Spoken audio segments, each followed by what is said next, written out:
थोर आणि ज्येष्ठ समाजसेवक बाबा आढाव यांचं काल पुणे या ठिकाणी पुना हॉस्पिटल यामध्ये उपचार घेत असताना हृदयविकाराच्या झटक्यानं निधन झालं.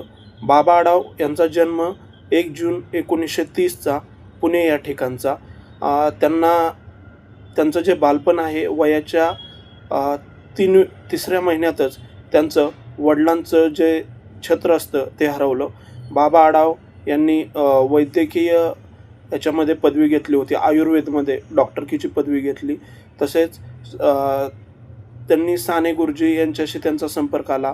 महात्मा गांधी असतील, डॉक्टर बाबासाहेब आंबेडकर यांची चरित्र वाचून त्यांनी बरंचसं कार्य हे असंघटित आणि संघटित क्षेत्रासाठी केलं. तसेच त्यांनी संविधान घरोघरी पोचवण्यासाठी देखील प्रयत्न केला. 1948 साली ज्यावेळेस साने गुरुजी यांनी पंढरपूर मंदिरामध्ये दलितांना प्रवेश भेटावा म्हणून सत्याग्रह केला होता. त्या सत्याग्रहामध्ये बाबा आढाव यांनी साने गुरुजींना खूप मोठी साथ दिली. संविधान घरोघरी पोचवण्यात बाबा आढावांचा खूप मोठा सहभाग होता. त्यांनी संघटित क्षेत्रातील कामगारांसाठी देखील महत्त्वपूर्ण कार्य केलं. तेही निस्वार्थी भावनेपणे.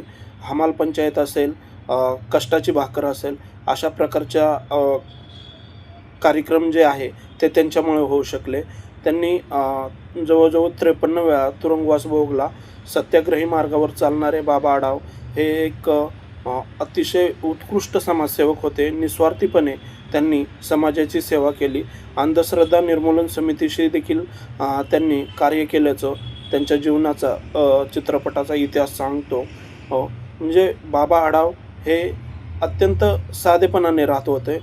जे आपण म्हणतो की साधी राहणी आणि उच्च विचारसरणी, ह्या विचारसरणीला त्यांनी आपलंसं केलं. अगदी मागच्या वेळेस महात्मा फुले वाडा आहे, त्या वाड्यामध्ये जे आंदोलन झालं त्या आंदोलनात देखील बाबा आढाव सहभागी होते. म्हणजे वयाच्या जवळजवळ 95व्या वर्षीपर्यंत त्यांनी शेवटच्या श्वासापर्यंत आपलं जीवन हे समाजासाठी अर्पित केलं. जे संघटित असंघटित कामगार असतात त्यांच्यासाठी ते एक ईश्वर म्हणून प्रस्थापित झाल्यागत झाले. जे प्रस्थापितांविरुद्धची त्यांची जी लढाई होती ती अगदी लोकशाही मार्गाने होती. त्यांच्याविषयी त्यांना भावपूर्ण श्रद्धांजली, आदरांजली.